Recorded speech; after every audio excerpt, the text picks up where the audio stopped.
A paz do Senhor para os irmãos. Deus abençoe a cada um que nos acompanha pelas nossas redes sociais, pelo YouTube e também pelo Facebook. Hoje nós vamos falar sobre um tema muito significativo, muito importante, que perpassa aí pelo amor de Deus, manifestado em Cristo Jesus. E o tema da nossa lição é o Pai enviou o Filho. Parece tão simples, mas é tão profundo. E nós vamos trabalhar um pouco algumas palavras-chave aí dos textos que estão na nossa leitura bíblica em classe e com base também nos tópicos aí da nossa lição. De antemão aqui, eu gostaria de abrir um parênteses aqui e agradecer, né, a todos os irmãos, os pastores da nossa igreja, o ministério também, pelo apoio, né?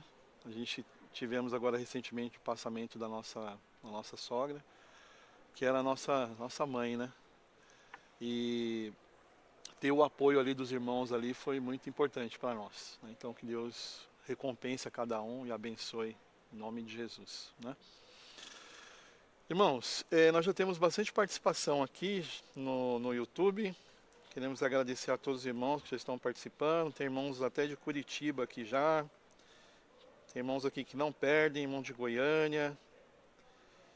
Deus abençoe a nossa irmã Ana Cristina, que falou que cuida da sogra que tem Alzheimer. Deus abençoe vocês. A nossa lição, nós vamos começar aqui pela leitura bíblica em classe. Nós temos 3 textos. Temos o Evangelho de João, capítulo de número 3. Aí tem 2 versículos, que é o versículo 16 e o 17. Primeira Epístola de João, capítulo 4, versículo 9 e versículo 10. E Gálatas, capítulo 4, e nós temos 3 versículos. Queria que os irmãos dessem uma olhada, assim como os irmãos que estão em casa, nesses 3 textos, e gostaria que você observasse aí, se você consegue aí identificar quais são as palavras-chave de cada um desses versículos. Eu fiz aqui um material para a gente poder, para os irmãos poderem nos acompanhar na internet. E aí eu gostaria de pedir para os irmãos o apoio ali, para colocarem para nós. Deixa eu ver se eu consigo aqui, essa façanha aqui, vamos lá. Isso. Pronto. Acho que dá para ver, né? Maravilha. Já consegui ver aqui. O Pai enviou o Filho. A palavra-chave é exatamente essa bem grande que está aí na tela. A palavra enviou. Essa é a palavra-chave. Vocês vão observar na leitura bíblica em classe, no versículo 17, o capítulo 3, versículo 17, diz: porque Deus enviou o seu Filho ao mundo. Então aí nós temos essa palavra, enviou. Depois nós vamos ter também, em 1 João 4, 9, a parte B do versículo, ele coloca que Deus enviou o seu Filho unigênito ao mundo. Depois também o versículo 10 ele vai falar mais que ele nos amou e enviou o seu Filho para a propiciação. Em Gálatas 4 também ele vai falar que Deus enviou o seu Filho, nascido de mulher, nascido sobre a lei. E depois o último versículo que ele vai falar que enviou aos nossos corações o Espírito de seu Filho que clama Abba Pai, né? E nós temos no versículo 16, embora não esteja lá falando a palavra enviou, tem uma palavra que ela é muito importante teologicamente aí nesse conjunto, que é a palavra de tal maneira que deu o seu Filho unigênito. Então nós vamos entender esses termos, o uso verbal de cada uma delas dentro desse contexto, tanto do escopo joanino, né, quanto também no que Paulo vai depois dialogar com esses textos também de João. E esse termo deu. Então nós vamos avançar nesse sentido. E aí nós vamos meditar um pouquinho sobre essas palavras aí, tá? São as palavras-chave aí do nosso texto. E depois nós vamos aprofundar também na nossa lição, falando sobre o amor. Eu só vou fazer uma inversão porque no tópico 1 da nossa lição, os irmãos vão ver aí, que ele vai falar sobre o amor incondicional do Pai, a iniciativa soberana de Deus, nós vamos falar sobre tudo isso. E depois o envio do Filho. Eu só vou inverter, eu vou começar pela palavra-chave, que é do título, enviou, para a gente poder entender por que ele está falando sobre essa questão do amor de Deus, o que significa isso, qual a relação que essa palavra enviar tem em relação ao amor de Deus. Tá? O tópico 2 vai falar sobre a plenitude dos tempos, nós vamos falar um pouquinho também sobre isso. E a Trindade no plano da salvação, que é o tópico 3. Tá? Nós vamos ficar aí no tópico 1, a leitura bíblica em classe, dentro dessa construção aí. E vamos tentar entender o que isso aí significa. Então nós vimos aí, tanto em João 3, João 4, Gálatas capítulo 4, essa palavra, embora ela se repita e parece ser tão discreta, vamos falar assim, quase sem chamar a atenção, né? Enviou, aí você fala assim, mas o que significa essa palavra enviou dentro desse contexto? Parece muito óbvia, né? Mas ela não é tão simples assim. Ela é estrutural dentro desses textos, ela é estrutural. E ela sustenta aí a lógica da salvação. Tá? Tanto essa palavra deu, como enviou, o verbo amar aí também. No texto grego, a palavra usada para enviar, essa palavra que até colocar aqui, está um pouco grande, mas é a palavra apostelo, o verbo apostelo, que é, na verdade, a essência da palavra apóstolos, que vem da palavra apóstolo. E apóstolo significa enviado, não é isso? Só que esse verbo, ele não descreve um envio comum, no sentido assim, cotidiano. Ele não significa no sentido assim, você mandar alguém ir a um determinado lugar. Não é isso que essa palavra ela quer significar. Ela envia, na verdade, alguém, como é a ideia de apóstolo, né? Com autoridade delegada. Com autoridade que foi delegada a ela, com missão definida e com representação oficial. Tá? E ele é a raiz, né? Esse verbo é a raiz do substantivo apóstolo. E apóstolo, eu tive a curiosidade uma época de pesquisar sobre a etimologia dessa palavra. Apóstolo era um navio, né? Era um navio.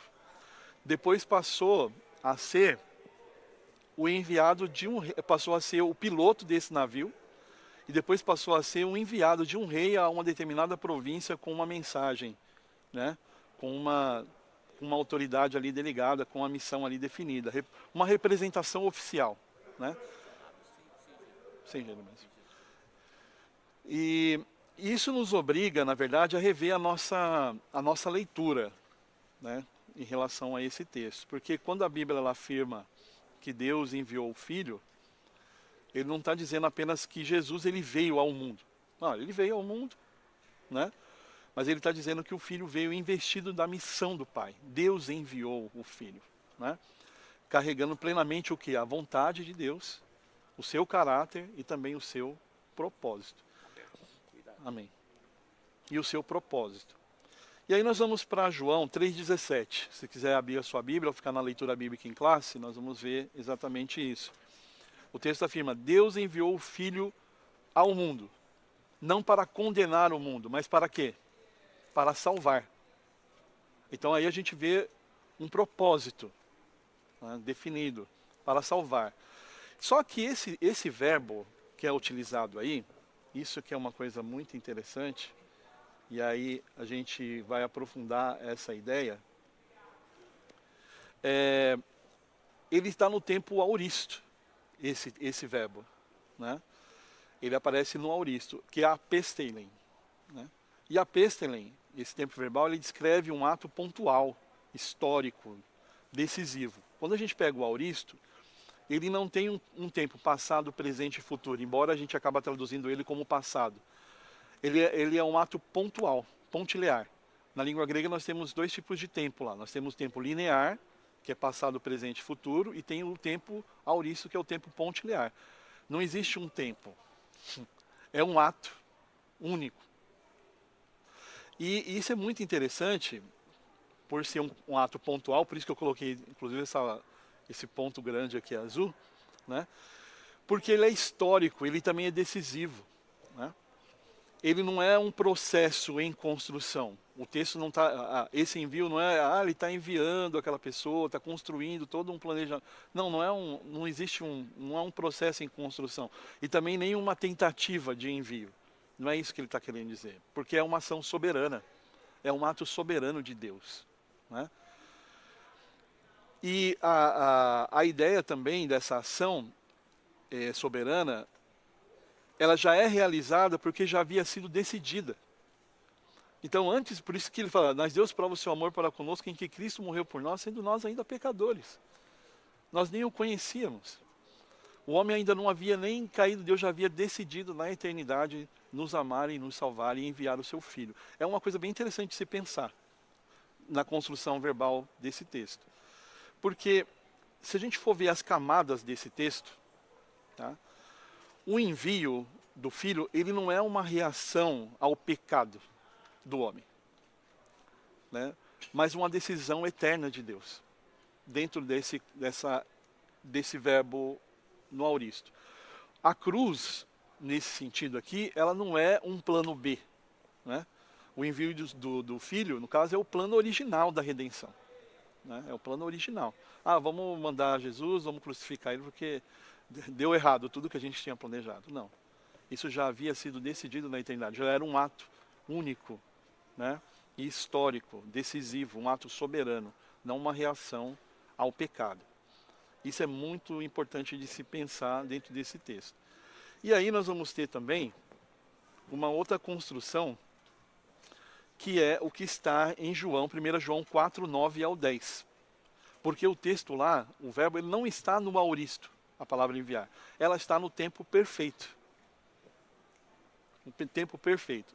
E o tempo perfeito na língua grega, ela indica uma ação que foi realizada no passado, tá? É uma ação que foi realizada no passado, mas ela tem os efeitos dela continuam no presente. Olha que coisa interessante. São dois verbos. Um está no auristo, que é uma ação pontilhar, histórica, um ato, e o outro que já está decidido, um ato soberano, e esse outro, que é a palavra apestalken, né? Ele está no perfeito, que é uma ação que aconteceu no passado, mas ele continua os seus efeitos no presente. É como se o texto ele dissesse assim, eu até fiz uma paráfrase aqui, Deus enviou o Filho, e este envio ainda está em vigor. Então por isso é a ideia da continuidade. É um verbo de continuidade. É uma ação que foi realizada o tempo perfeito. Na língua portuguesa também o perfeito é a mesma coisa. Tanto que o nosso maior problema na língua portuguesa é a questão do passado, né? A gente tem 4 tipos de passado. Você tem o passado imperfeito, o perfeito, o mais que perfeito e o futuro do pretérito, futuro do passado, né? Então você tem lá, no imperfeito, você pega o verbo lá comprar, por exemplo, né? Comprava, né? Aí você pega no perfeito, compraria, né? Aí você pega no mais que perfeito, comprara, o mais que perfeito, comprava imperfeito, imperfeito. Compraria seria o perfeito. O mais que perfeito é comprara. E a gente usa, na verdade, o verbo mais que perfeito na forma composta. Eu tinha comprado. Essa eu tinha comprado é o verbo na sua forma composta. O mais que perfeito na forma composta. Então a gente não usa comprara. É muito comum a gente ver isso aqui por causa da Bíblia. E a gente tem o futuro do pretérito, que é na verdade, comprei é o perfeito, desculpa. O perfeito é comprei, compraria seria o futuro do pretérito, né? Então, só que o perfeito ele tem essa ideia, uma ação que aconteceu no passado, mas que ela continua no presente. Então, Deus enviou o Filho e esse envio ainda está em vigor, né? Só que isso, irmãos, é uma mudança, teologicamente, vamos pensar assim, poderosíssima. Poderosíssima. Porque o amor de Deus não foi apenas demonstrado em um momento histórico, distante, né? Ele permanece operante, ele permanece ativo, ele permanece eficaz, né? Porque o envio do Filho, ele continua produzindo vida, perdão e reconciliação, né? Então isso é muito poderoso, né? Então não é só, foi algo demonstrado lá antigamente, mas ele permanece operante, né? E aí, se em João já está assim, você já imaginou quando a gente vai dialogar isso com Paulo? O que está lá na nossa leitura bíblica em classe, que é Gálatas 4, versículo 4. Ele vai utilizar uma forma ainda mais intensa do verbo, que ele usa essa palavra aí, que é exaspetelen, né? E aí tem esse prefixo, que é uma preposição, né, que é o ex. Geralmente a gente usa muito lá quando o pessoal fica falando missão centrífuga, né? Geralmente eles falam isso. Eclesia, sabe quando pega a palavra eclesia lá, que é igreja? Aí o ek. Só que aqui, essa palavra, ela vai reforçar uma ideia para fora. Isso é muito importante. Porque o Filho, ele é enviado da eternidade para a história da humanidade. Ele é enviado do seio do Pai para o mundo humano. Olha que profundidade isso. Hã? Então, essa ideia para fora, ele traz essa ideia, porque a palavra é enviado, exaspetelen, né? Só que você vê a ideia do enviado do Pai, né? O Pai enviou o Filho. Então, ele é enviado da eternidade para dentro da história, do seio do Pai para o mundo, né? E aí, é o que está na nossa lição, né? Paulo, ele faz questão aí de situar o envio no tempo, que ele vai falar exatamente na plenitude dos tempos. Não é isso que fala aí o texto? Na plenitude dos tempos. Não foi aleatório, não foi algo aleatório, né? Ele fala do envio no tempo, não foi nada precipitado, né? Ele acontece exatamente no momento exato ali, preparado, a providência divina, né? E aí, é por isso que eu coloquei essa frase aqui. A história, ela não conduz Deus, é Deus quem conduz a história dentro desse processo, né? Então, não é a história que vai, eu vou agindo, são reações, não. Deus é quem está conduzindo a história, né? Nada está longe das suas mãos. Até aí, tudo bem? Tudo está na lição, hein, gente? Só que aí, a gente pode fazer lembra que eu falei da palavra, mas Deus amou o mundo de tal maneira que deu. Aí a gente tem um outro termo, que é usado a palavra deu, que é essa palavra didomi. Que no caso aí também ele está no auriço, que é edoquem, né? Didomi, que é a palavra usada para dar, mas no auriço vai aparecer para você, se você tiver o texto grego lá, edoquem. Ele vai estar no texto, vai estar no verbo, na forma aurista. Olha que coisa interessante, né? Aqui o verbo, você vê que ele não é apostoléu, né? Não é essa palavra, é essa palavra didomi. A ideia de apóstolem, apostelo, né? Ele traz a ideia ele fala de uma missão, certo? Ele foi enviado com uma missão, para salvar, não para condenar o mundo, né? E quando a gente pega essa palavra edoquem, que é didomi, o verbo, que é o verbo dar, ele fala no sentido de entrega, ele fala no sentido de custo, e ele fala no sentido de sacrifício. Olha que profundidade isso. E aí, esses dois verbos juntos, eles vão construir uma teologia aí que é impressionante. Deus deu o Filho. Isso revela o preço da salvação. Deus deu o Filho. Isso fala do preço da salvação. E quando ele fala Deus enviou o Filho, isso revela o propósito da salvação, né? É muito profundo isso aqui, né? Porque dar, nesse sentido de didomi, aponta exatamente para isso, aponta para a cruz, aponta para o sacrifício. E enviar aponta para a missão, né? Então isso é muito profundo nesse contexto, né? Então veja que, nesse sentido, né, Jesus ele não foi apenas entregue à morte, né? Ele foi enviado à vida ao mundo, né? Ao encontro do pecador, né? Posso, claro, pode falar. Rápida opinião. Cumprimento a todos. É bom que eu tomo água. Cumprimento a todos com a paz do Senhor. Amém. Professor, nesse caso, logicamente, é mais ou menos mais do que um embaixador enviado para um país. Isso? Uhum. O que me chamou a atenção, eu queria até contar esse testemunho. Nós estávamos em Joanesburgo, quando de repente, no mesmo voo, ia vir conosco o embaixador brasileiro, nosso representante lá naquele país. E ele começou a conversar comigo. E de repente ele perguntou assim: quantos missionários vocês são? Eu disse: estamos em 6. E ele disse: vocês foram bem tratados? Vocês precisam de alguma coisa? Olha. Quer que eu faça alguma coisa? Gente, eu nunca esqueço disso. Um senhor baixinho, mas revestido de autoridade, né? E que palavra ele... Vocês precisam de alguma coisa? Eu sou um embaixador brasileiro. Eu estou indo para o Brasil porque estou de férias, vou descansar um pouquinho, ver meus parentes. Mas se vocês precisarem de alguma coisa, veja aí o que é que vocês podem. Quer? Não, tá tudo autoridade sobre o controle. Aí o senhor falando sobre esse assunto do enviado, né? Uhum. Eu falei, meu Deus do céu. Autoridade. Interessante. Obrigado, professor. Nada. Então, quando você vê essa questão, né, que Jesus ele não foi apenas entregue à morte, foi enviado ao mundo, ao encontro do pecador, veja que ele não foi vítima das circunstâncias. Era um ato soberano de Deus, né?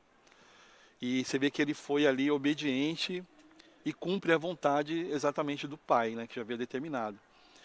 E pensando na questão da Trindade, isso não diminui em nada a sua divindade, nem cria nenhuma hierarquia também dentro da Trindade, né? Mas ela revela exatamente perfeita harmonia. E aqui eu até coloco aqui para você poder ver.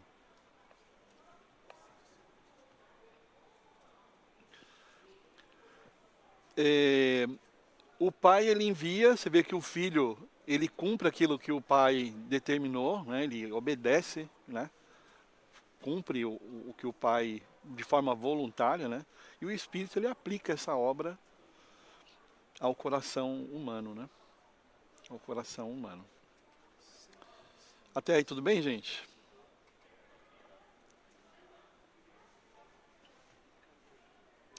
Agora, olha que coisa interessante também, né?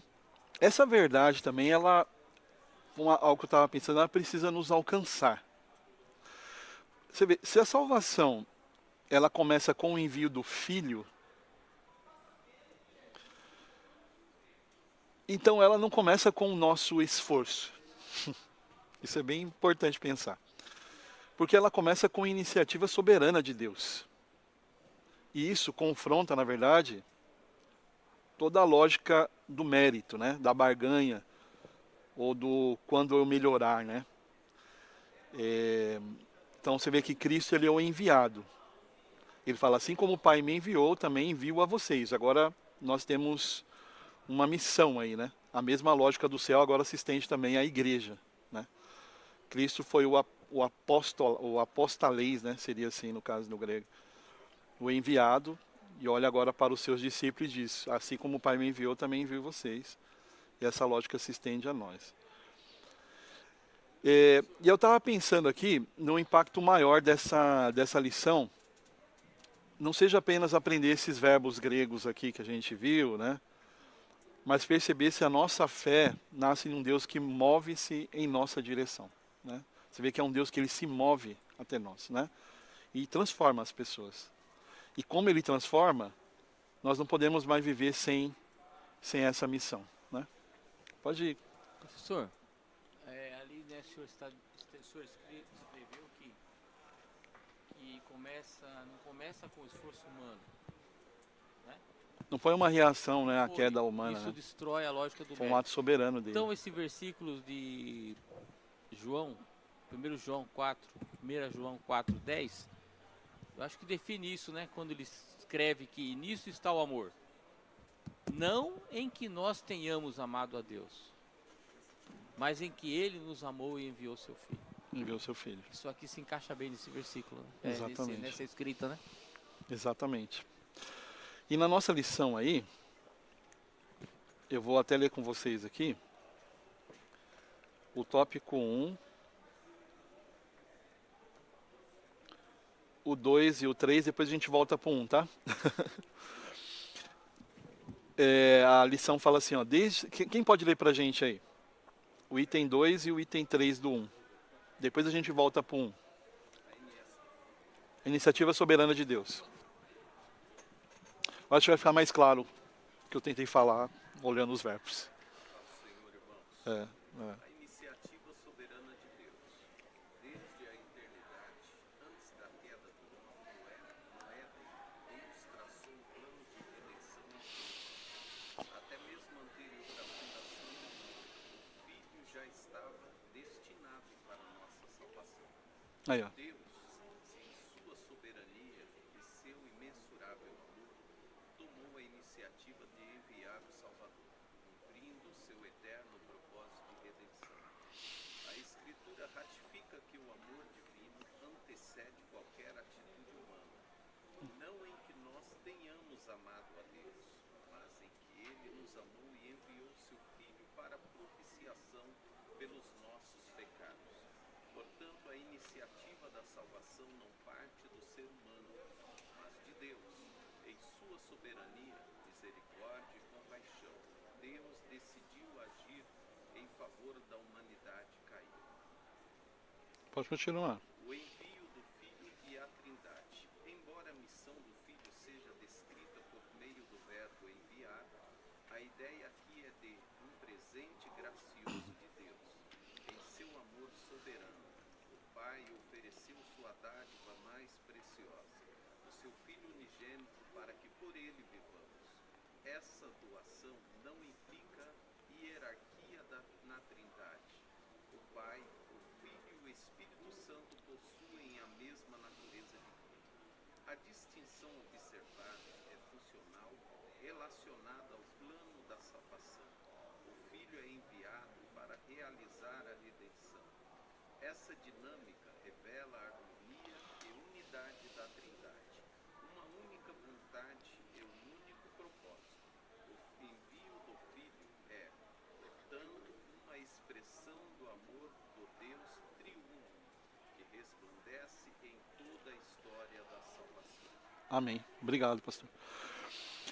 Eu quis pegar os verbos e fazer análise para vocês verem como que a Bíblia ela se a gente olha aqui é uma camada, né? Aí você vai ver uma segunda, terceira camada e você vê que está tudo ali da mesma, é coeso, está tudo ligado, né?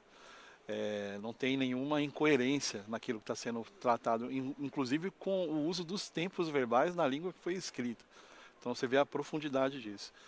Agora, algo que eu quero me aprofundar aqui com os irmãos é exatamente o amor incondicional do Pai. Eu acho que nós falamos muito sobre o amor e acabamos não falando nada a respeito do amor de Deus, exatamente. Né?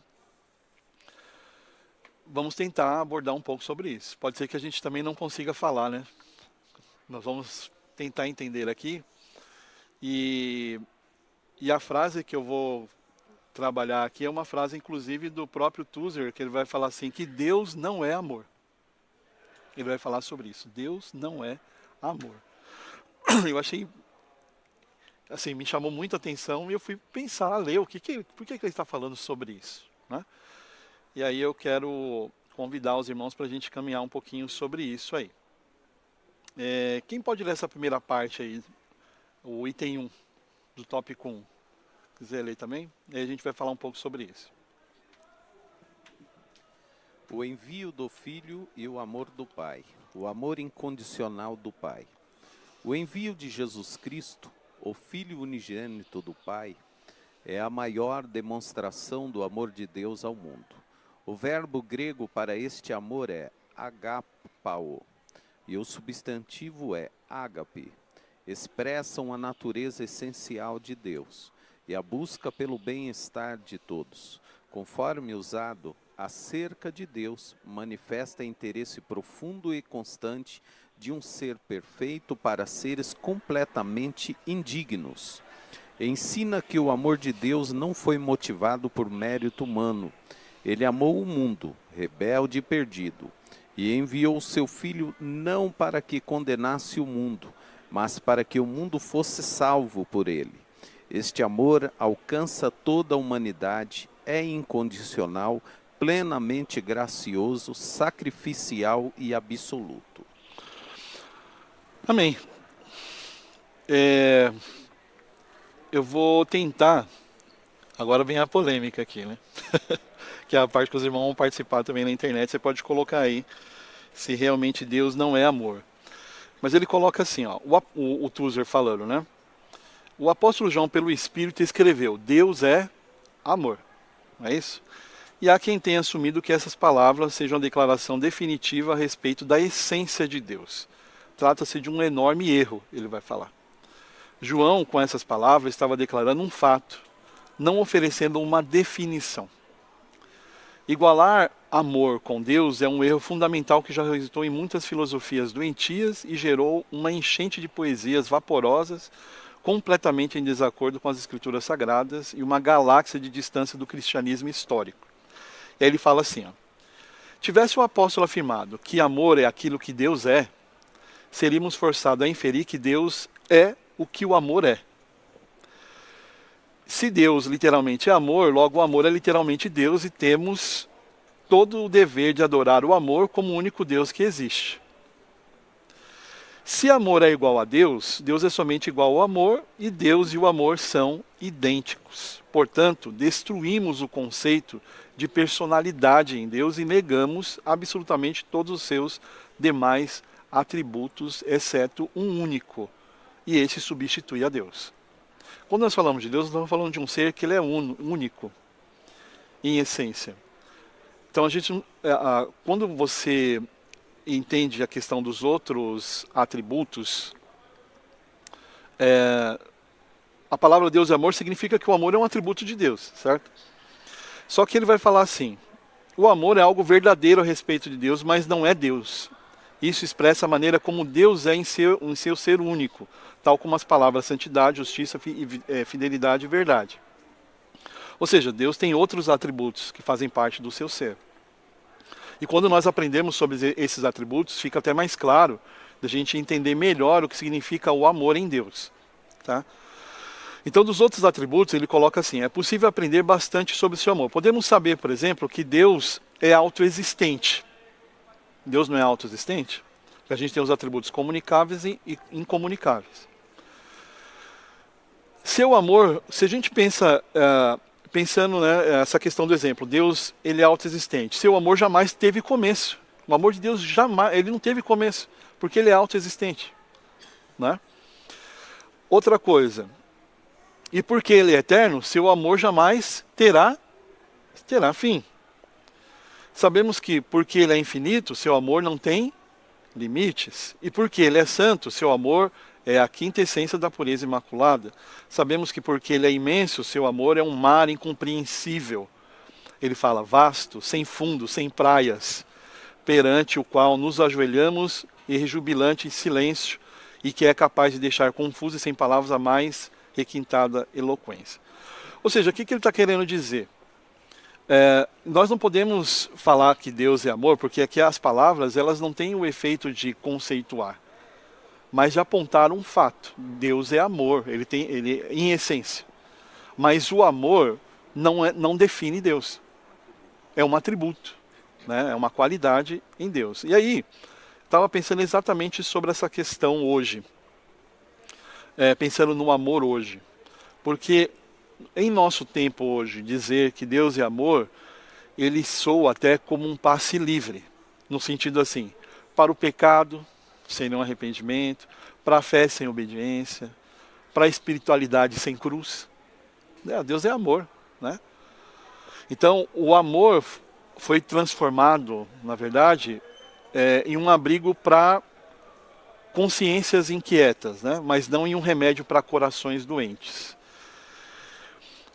Ele consola, mas não confronta, acolhe, mas já não transforma, afaga, mas raramente santifica, pensando no amor construído hoje.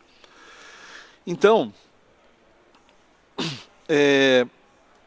o que significa e foi a minha preocupação fazendo essa leitura, tá?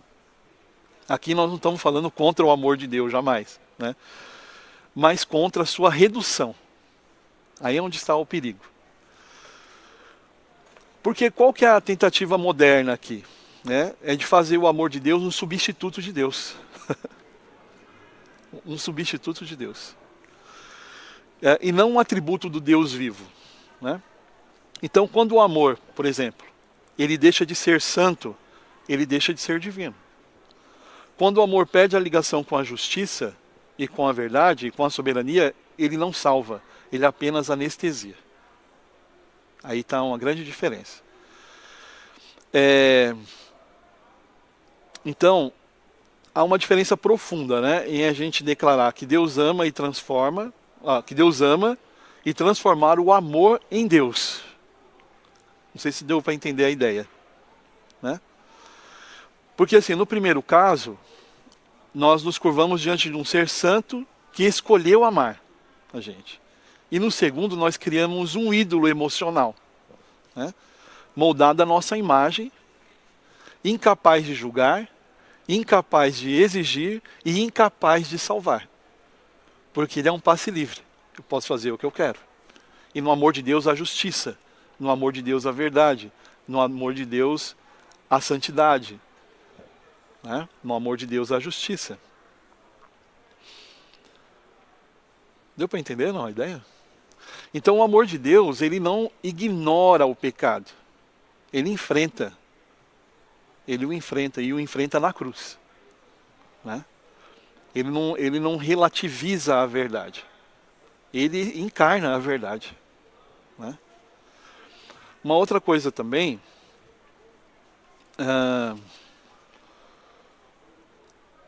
o amor de Deus, ele não nos torna permissivos, né? Mas obedientes.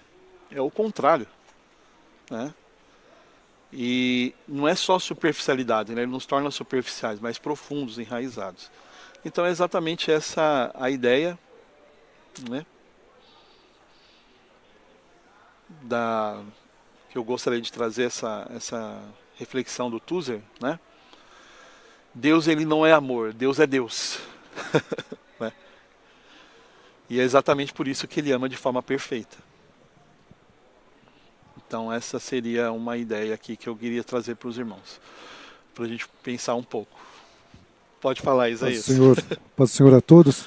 É um pouco filosófico, mas tem muito sentido essa Sim, eu estou fazendo questão, filosofia, né? Agora, você viu, né? Que eu mas veja, você vê a prática disso em muitas igrejas hoje. Então venha, porque Deus é amor. Deus é amor, de fato é amor, né? Um dos seus atributos é o amor. Sim. Mas ele não tem apenas esse atributo. E mais do que isso, né? Você vê algumas igrejas dizendo, olha, inferno? Como inferno? Deus é amor. Deus não vai mandar nenhuma das suas criaturas para o inferno, porque Deus é amor. Mas ele, de novo, ele isolou um dos atributos de Deus, diz, Deus é apenas esse atributo aqui. Uma preocupação da aplicação desse Deus é amor. Né? Então afirmar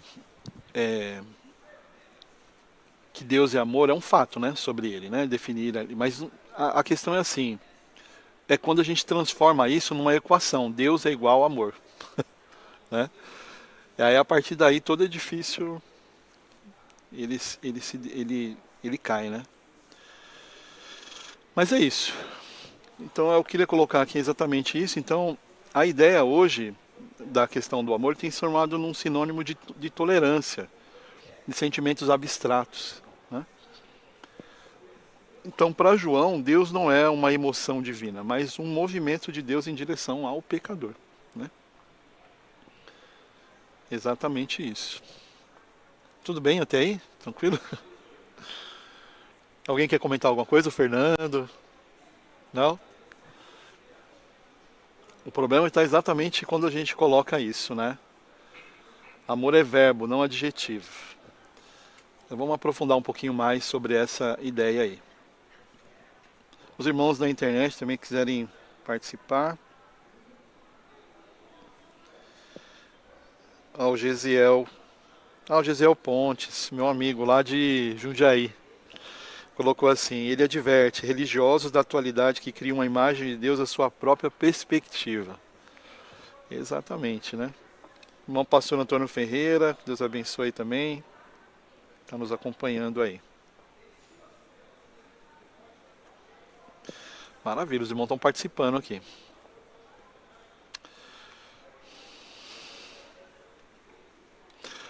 Aí nós vamos meditar um pouco aqui sobre essa questão do amor em João 3,16. Porque o texto ele afirma aí que Deus amou o mundo. E aí o verbo usado é exatamente o que a lição está falando aí, que é o verbo agapau, né? Eu já falei aqui algumas vezes sobre a análise dessa palavra agape, né? Que é o verbo, que é o substantivo, né? Amar, que é o verbo amar. Quando a gente pensa no auristo, aplicando essa questão do amar aqui, nunca vai existir um tempo em que Deus não vai te amar, porque ele é um ato único e para sempre. Nunca vai existir um tempo que ele não vai te amar. O mesmo amor que ele teve ontem, hoje, amanhã e sempre, o mesmo amor com a mesma intensidade, sacrificial, doador, como ele se revela aqui em João 3,16. Por isso que o escritor coloca lá de tal maneira, porque não tem como explicar, né? Esse tempo verbal na língua grega, né? E aí, só que o texto ele não está como verbo na sua forma, ele não está como agapau, mas ele aparece no auristo, que é HP100.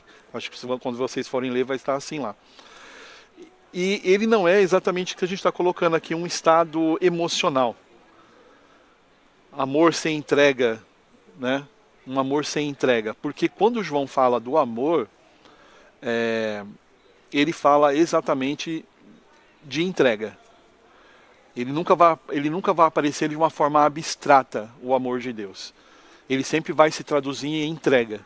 Em João, sempre ele vai se traduzir dessa forma.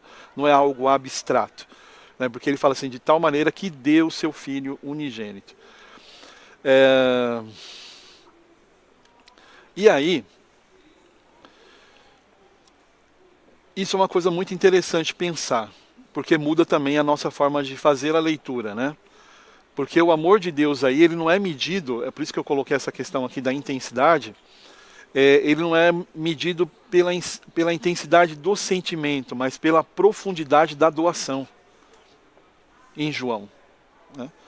Então, João, mais ou menos assim, ele não diz que Deus amou o mundo porque o mundo era digno, mas apesar de o mundo estar mergulhado nas trevas, né? Então o amor divino não é uma virtude humana, mas a necessidade do homem, né? E aí nós vamos para João 4, 9 e 10, que também está aí no tópico 1. Ele vai falar também um pouquinho mais sobre isso, essa questão do verbo dar. E aí ele vai falar sobre o amor que confronta o pecado. E esse texto é bem interessante, porque ele vai trazer essa palavra aqui, ó, ilasmos, que é a propiciação, a palavra ilasmos, né?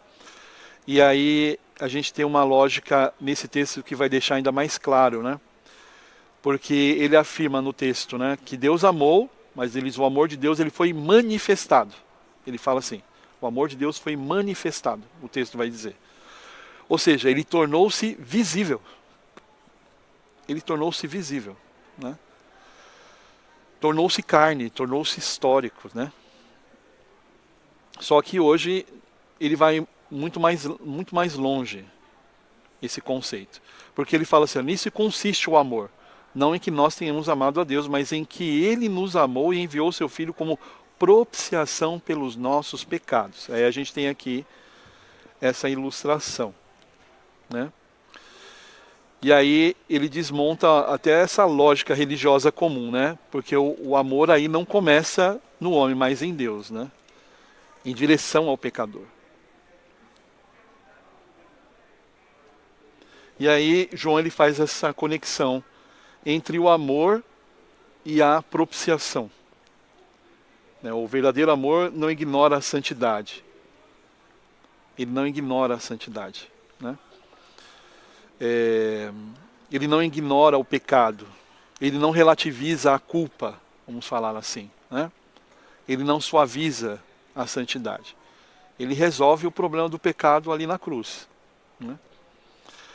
Então, quando você vê nesse texto aí o amor em João, é aquilo que remove a barreira entre Deus e o ser humano, que é essa barreira do pecado, né? Mesmo que isso custe o sangue do seu próprio filho. E aí é exatamente nesse ponto que nós temos essa provocação aí do Tozer, né? Quando ele afirma que Deus ele não é amor, né?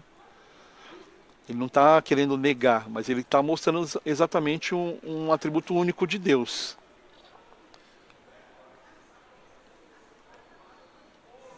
Pode falar, pastor. Rapaz, seu Paulo de Mal. Eu vejo aqui no capítulo 6, ou melhor, capítulo 8, versículo 6 de Isaías, dois verbos interessantes dentro desse contexto que deu, né? Uhum. Exatamente isso. Porque um menino nos nasceu, um filho se nos deu. O principado está sobre os seus ombros e o seu nome será Maravilhoso Conselheiro, Deus Forte, Pai de Eternidade e Príncipe da Paz. Ou seja, dois verbos interessantes, né?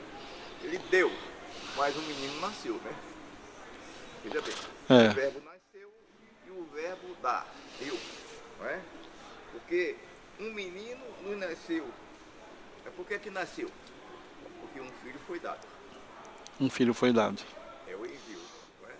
Exatamente essa questão. Uma questão está falando da encarnação e outra do amor de Deus para com a humanidade deles que está sendo tratada. E uma outra coisa, se o professor, que não é o tema mais necessariamente, nem por favor não trave uma discussão sobre isso aqui, porque está bem claro aqui no livro, no mesmo versículo, diz assim, o seu nome será Maravilhoso Conselheiro. E tem alguém que quer separar uma coisa da outra, de maravilhoso, conselheiro, Deus forte, né? Maravilhoso, e depois conselheiro não tem vírgula. É maravilhoso conselheiro.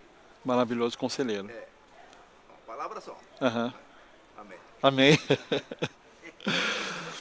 Então, a minha preocupação quando eu li esse texto é exatamente o que as pessoas têm feito, né? Transformando o amor de Deus num álibi aí para eliminar essa questão da santidade, da justiça e do juízo. A Deus é amor, então eu posso fazer o que eu quero, né? E não é bem isso. Deus não é feito por partes, né? Ele não vai, o amor de Deus não vai atuar atuar separado da santidade, da sua justiça, da sua verdade. Nunca. Ele vai contradizer a justiça dele, nunca vai ignorar a verdade, né? O amor de Deus, ele não é permissivo, ele é redentor. Ele é redentor. Isso é muito interessante, né? Por que eu estou falando sobre isso?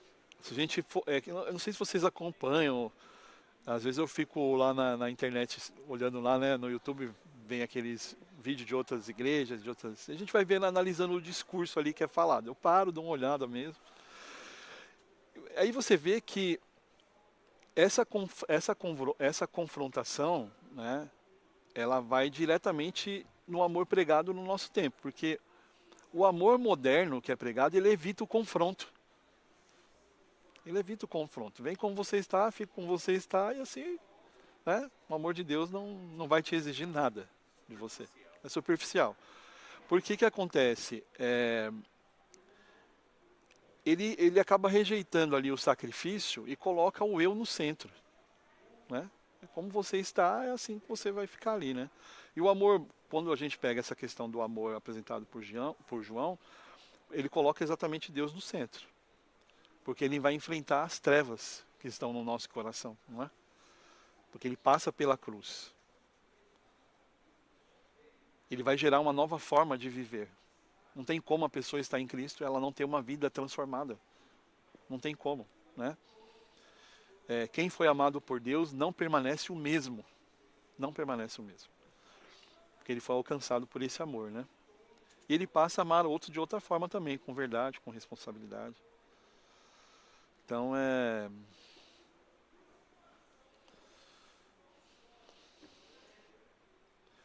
E aí eu fiz uma pergunta assim, né? Talvez a grande pergunta não seja se acreditamos que Deus é amor, mas que tipo de amor estamos atribuindo a Deus, né? Que tipo de amor? O amor revelado em Cristo não é o amor que aceita como estamos, mas o amor que nos encontra onde estamos e nos transforma profundamente. Porque esse amor que envia, que dá, que espia, que nos chama a viver à sua altura. É diferente, né? É diferente. Hoje um amor que é pregado é um amor que não promove mudanças, né? É, A pessoa vem e permanece da mesma maneira, não muda os seus atos, né? O pastor está dizendo pela boca apenas. é. Eu até fiz aqui, esse é o tipo do amor humanista. Centrado no eu, evita o confronto, baseado em sentimento, busca aceitação irrestrita. Mas o amor divino não, Deus está no centro, vai enfrentar trevas, é baseado em sacrifício, em verdade, busca a transformação profunda. Então esse é o Evangelho, é a palavra, né? Como palavra. E agora a gente tem esses discursos que é colocado como palavra e não são palavra de Deus, né? Aqui é a continuidade da missão. Deixa eu ver se tem mais alguma coisa. Eu coloquei algumas questões aqui, pensando sobre isso que a gente está falando aqui. Em quais áreas tentamos merecer o amor em vez de aceitar o envio? O que perdemos quando separamos o amor da cruz da expiação, né? Como a ideia de amor com verdade muda a forma como confrontamos aí. Acho que você pode tirar um pouquinho? Deixa eu ver se está aqui no meu aqui, acho que eu consigo ver. O irmão ali está. Passar um pouquinho para frente, acho que dá para ver aqui.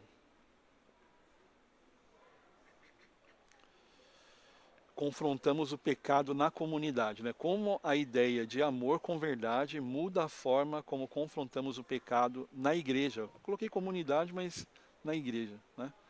Como essa ideia de amor com verdade muda a forma como confrontamos o pecado. Então é isso. Não se prega, né, como deveria ser ministrado aí. Vamos ver se tem alguma participação aí dos irmãos. Tudo bem até aí? Tranquilo? Alguém quer comentar alguma coisa? Dentro desse contexto, essa questão do amor, Aham. dentro desse contexto do amor permissivo, Tá ligado aí, pastor?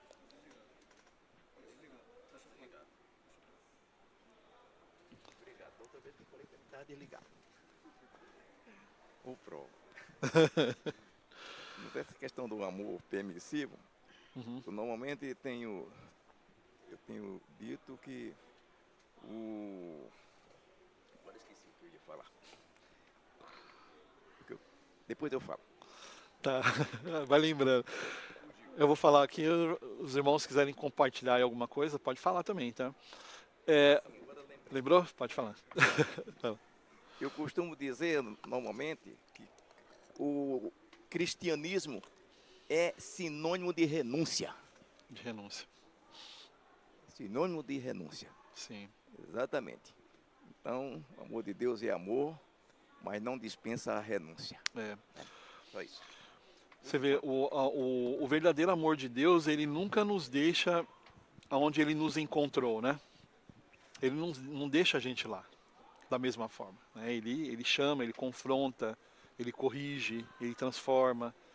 Então, o verdadeiro amor de Deus nunca nos deixa onde ele nos encontrou, né? E da forma como nos encontrou. Porque ele vai nos corrigir, ele vai nos transformar, né? Pode falar, pastor. Pastor, para os irmãos, dentro desses temas aí que o senhor colocou, Deus enviou, Deus deu, Deus amou. Aí está dentro da plenitude. Esses três temas estão dentro da plenitude. Por que eu estou falando assim, plenitude? Porque tem pessoas que acham que que acha que a plenitude, né? A plenitude só aconteceu na época do Antigo Testamento. Então a plenitude dos tempos, ela é, vamos dizer assim, ela não tem tempo, né? Ela não tem dia, não tem mês. A plenitude dos tempos, ela é definitiva. Sim. É definitiva. E dentro dessa plenitude é chamada de Kairos, né? Uhum. De Kairos. Então não é apenas uma época cronológica, né? A plenitude dos tempos não é apenas uma época cronológica, né? Uhum. Porque tem pessoas que acham que não, essa plenitude é cronológica, né? Sim. Sendo que, se eu pensar que ela é cronológica, eu estou pensando sobre Cronos, né? Uhum. Que é o tempo do homem, né? Então, o tempo de Deus é infinito, né? É infinito. É infinito. O tempo de Deus é a mesma plenitude que aconteceu quando Jesus nasceu, que já estava tudo preparado, inclusive sinagogas já estavam prontas, né? Uhum. Que foi através dos babilônios que começou a sinagoga. As estradas, as sinagogas, a língua grega, né? Uhum. Quando Jesus veio, a língua grega já tinha... Essa é a plenitude dos tempos. A língua grega já estava sendo disseminada. Então, quando Jesus nasceu nessa plenitude dos tempos, que é o tempo de Deus, já estava tudo preparado. Estava tudo certinho já. Então, essa plenitude é a perfeita vontade do tempo de Deus, né? Exatamente. Eu escrevi você falando sobre a questão do tempo, né? Eu escrevi aqui eu gosto de escrever. Eu tenho muita dificuldade para falar, mas para escrever eu gosto muito. E aí eu escrevi estava fazendo um devocional sobre isso, até trouxe aqui, o amor que não começou. O tema é mais ou menos assim, o amor que não começou. Porque há amores, você vai ver que eles nascem de encontros, outros da carência, alguns da afinidade, quase todos do tempo, mas o amor de Deus não. Porque ele não começou porque Deus nunca começou, né? Ele não foi despertado porque jamais esteve adormecido, esse amor. Não foi provocado porque não depende de nada fora de si mesmo, para que ele venha a amar. E aqui está uma das mais profundas diferenças entre o amor divino e todas as outras formas humanas de amar. O amor de Deus não reage. O amor de Deus, ele procede. Ele não é resposta ao que somos. É a expressão do que ele é. Né? Então, amar não é algo que Deus aprendeu. É algo que Deus eternamente faz, porque eternamente existe. E quando falamos do amor de Deus, falamos de um amor sem origem fora de Deus. Antes que houvesse mundo, antes que houvesse o homem, antes que houvesse a queda, o amor já era pleno no próprio ser trino de Deus. Né? O Pai amava o Filho amava o Pai, o Espírito era o vínculo eterno desta comunhão perfeita. A criação não inaugurou o amor, apenas o revelou. Apenas o revelou. Né? E isso é bem interessante, né? Porque muda radicalmente a nossa compreensão espiritual. Deus não nos ama porque precisou de nós. Né? Não nos ama porque o convencemos. Não nos ama porque nos tornamos dignos. Ele nos ama porque ele decidiu amar. Ele decidiu amar. E essa decisão nasce de sua eternidade, né? Não da nossa história. Por isso o amor de Deus não é instável como o nosso. Né? Ele não cresce quando obedecemos, nem diminui quando falhamos. Não é condicionado ao desempenho e nem suspenso também pelo fracasso. Ele é imutável, porque Deus ele é imutável. O mesmo Deus que amou antes da fundação do mundo, ama hoje com a mesma intensidade santa e perfeita. E aí, eu estava lendo sobre aquela parte que o amor lança fora o medo, sabe? Então, essa verdade ela vai confrontar profundamente a espiritualidade baseada no medo. Muitos vivem tentando manter o amor de Deus por meio de esforços, né? religiosos, como se pudesse ser perdido por descuido, recuperado por mérito, tem isso também. Mas um amor que depende de nós já deixou de ser divino. Um amor que começa quando acertamos, pode terminar quando erramos. O amor eterno de Deus nos ensina algo libertador e ao mesmo tempo exigente.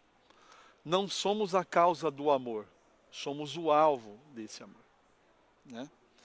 Ele não nasce de nós, mas nos alcança. Não se aplica por nossas virtudes, mas pela sua graça. Então, Deus prova o seu amor para conosco em que Cristo morreu por nós, sendo nós ainda pecadores. Só que aí, a gente não pode confundir eternidade com permissividade, né? O amor que não começou também não negocia, justamente por ser santo. Ele não se curva às nossas versões reduzidas de bondade. Ele nos ama demais para nos deixar como estamos. Seu amor eterno não nos mantém na superfície, ele nos puxa para a profundidade. E a cruz de Cristo é a maior prova de que o amor eterno não é indulgente. Se o amor pudesse simplesmente ignorar o pecado, a cruz seria desnecessária. Mas o amor de Deus não passa por cima da justiça, ela a satisfaz. Não relativiza a verdade, ela a encarna. O amor que não começou também foi o amor que decidiu sofrer no tempo para redimir aqueles que estavam presos no tempo. Só uma reflexão, né? Mas é isso. Então, nesse sentido aí, não tem nada que nós façamos que Deus vai nos amar mais ou menos, né? Primeiro que Deus não é imutável, né? Ele é amor. Sim. Sempre é amor. Ele não pode nem amar nem mais do que é, ou não ser mais amor do que é, ou menos amor do que é. Ele não tem nada que aprender. Ele é o perfeito, né? Exatamente o perfeito. Não tem nada que aprender nem desaprender. Então não tem nada que a gente faça que possa mudar o amor dele para conosco. Não. Entretanto, João vai falar, né, que aquele que não crê em Deus já está condenado. Sim. Aí entra o outro atributo de Deus, né? Porque a gente sempre usa aquela expressão, Deus ama o homem, o pecador, mas não ama o pecado. Uhum. É verdade, né? Porque Deus ama o homem, porque a natureza dele é amor, né? Entre outros atributos, a natureza dele é amor. Mas por conta do pecado, Deus vai, apesar do amor, Deus vai condenar o homem por conta do seu pecado. Porque não tem como você, por exemplo, tirar o pecado do homem, porque isso é inerente à natureza humana. O homem já nasce, né, com essa propensão para o pecado. Mas mesmo assim, o amor de Deus continua da mesma forma, como sempre foi, como sempre será.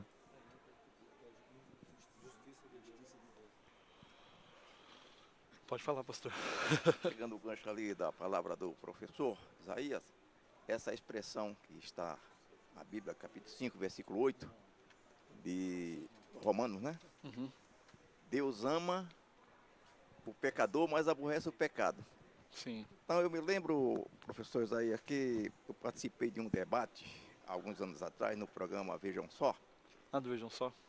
Não sei quantos irmãos assistiram, muita gente assistiu naquela época. E quem estava lá era uma grande autoridade da Faculdade Mackenzie, ele era diretor da área de pós-graduação do Mackenzie. Então, no debate, estava falando sobre a questão do amor de Deus. Se Deus é amor, por que então ele rejeitou Esaú, né? Uhum. Tudo bem, esse era o tema. Aí depois eu notei que tudo falava de predestinação. Mas o que eu quero dizer é o seguinte, o doutor começou o assunto dizendo o seguinte, que a gente não entende como é esse Deus, porque em algum momento a gente acha que alguém merece um certo juízo e Deus usa o seu amor. E outros que a gente acha que merece o amor e Deus aplica o juízo. Então é muito complicado e tal. Aí disse o seguinte, os pentecostais criaram um jargão dizendo que Deus ama o pecador, mas aborrece o pecado. Não é verdade. Aí ele filosofou, dizendo o seguinte, o pecado não auto se pratica sozinho. Alguém tem que praticá-lo. Tudo certo. Uhum. E quem pratica o pecado é o pecador. E se Deus aborrece o pecado, automaticamente também aborrece o pecador. Aí o moderador do programa perguntou: o senhor concorda, pastor? Eu digo: não, não é que eu não concordo, é que a Bíblia não concorda, né? É que a Bíblia não concorda, doutor. Capítulo 5, versículo 1 de Romanos diz assim: mas Deus provou o seu amor para conosco, em que Cristo morreu por nós, sendo nós ainda. Esse ainda responde. É, Tá certo? responde. Deus prova o seu amor para conosco, em que Deus prova o seu amor Atenção. para conosco, sendo nós ainda pecador. Som. Quer dizer, a gente, na nossa situação de promiscuidade, enfim, do pecado, enfim, mas Atenção, ele professores. continua nos amando e nos dando a oportunidade de se arrepender. Professores, Tá certo? Então não foram os pentecostais que criaram isso, não. É isso aqui que Paulo está dizendo. Exatamente isso. Ainda bem que ele não refutou, não. Ainda bem que ele não refutou o assunto. Quando você começa a estudar assim sobre o amor de Deus, foi muito bom para mim, diante desse contexto que eu estou passando, né?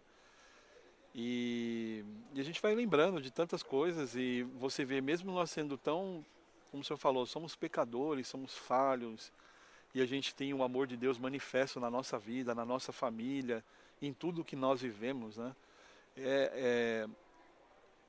Não é só amor, tem misericórdia ali, tem graça, né? Tem esse amor que acolhe, né? Que sustenta a nossa vida, né? Porque muitas vezes a gente pode falar assim, não dá mais, não vou continuar, mas aí quando você vê o amor de Cristo, né, manifestado ali na cruz, você vê que é um amor que ele lança fora todo esse medo, toda essa frustração, pecado, tristeza, angústia, fraquezas, tensões, né, que nós temos, são muitas, né? E eu até mandei no grupo dos irmãos, estava fazendo uma oração, e eu falei, eu vou escrever essa oração, né? Vou escrever essa oração, vou compartilhar. Porque foi algo que brotou realmente assim dessa angústia, sabe? Dessa reflexão, de tudo que eu tenho passado. E aí eu comecei colocando assim, Pai nosso que estais no céu, né? Ou seja, Ele é soberano, né? Eu acho muito interessante, inclusive, essa oração do Pai Nosso, quando ele fala assim, porque teu o reino, o poder e a glória, né? Porque teu o reino significa que nada está fora do controle de Deus, né? Ele está no trono, Ele reina, né? Teu o reino, o poder, não existe nada que Ele não possa fazer, que Ele não possa realizar, né? Então, nós, teus filhos, com frequência sentimos a mente inquieta, ouvindo dentro de nós afirmações da fé ou acusações da consciência ao mesmo tempo. Estamos certos de que nada há em nós capaz de atrair o seu amor. Não há nada em nós que pudesse atrair o amor de Deus para com as nossas vidas, né? Ou de alguém tão santo e justo como tu és. Entretanto, tu declaraste imutável amor por nós em Cristo Jesus. Se nada em nós pode conquistar o teu amor, nada no universo pode impedir que tu nos ame. Nada pode impedir que Deus possa nos amar, né? Teu amor é sem motivo e merecido. Tu mesmo és o motivo para o amor com o qual somos amados. Então, o motivo do qual nós somos amados está nele, não em nós. Está nele mesmo, né? Então, ajuda-nos a crer na intensidade, na eternidade do amor que nos encontrou. Então, o amor lançará fora todo o medo, o nosso coração perturbado ficará em paz, confiando não no que somos, mas naquilo que tu declaraste ser. Então, é nele que está o nosso amor, né? Ou o seu amor está nele. Então, Pode falar. O amor de Deus está além daquilo que a gente imagina. A nossa mente é muito rasa para definir esse atributo de Deus. Sim. Apenas nós resumimos o que sabemos através do que está escrito, né? Uhum. Porque é além, muito mais além, a profundidade do amor de Deus. Falta 2 minutos. A gente não tem nem como, a nossa mente não alcança. E além desse, para entender esse amor, né? Você pode ler para a gente a conclusão da lição? Vamos ler a conclusão?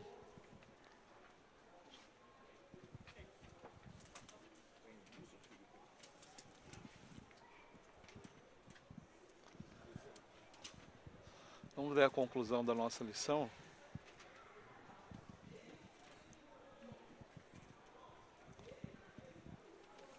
O envio do Filho pelo Pai revela o amor eterno e soberano de Deus e destaca a perfeita unidade da Trindade na obra da salvação. Deus não apenas amou o mundo, mas agiu em favor dele, enviando seu Filho no tempo certo para redimir os pecadores. O Filho, em obediência plena, realizou a redenção e o Espírito Santo, em sua atuação eficaz, aplica a salvação. E ao coração dos crentes conhecer essa verdade, fortalece nossa fé e nos convida a adorar com gratidão o Deus Trino que nos salvou. Amém. Deus abençoe. Deus abençoe os irmãos. Nós encerramos a nossa EBD. Quero agradecer a todos os irmãos que participaram e que ainda vão participar, né, dessa aula de hoje. Quero agradecer aos obreiros também. Amém.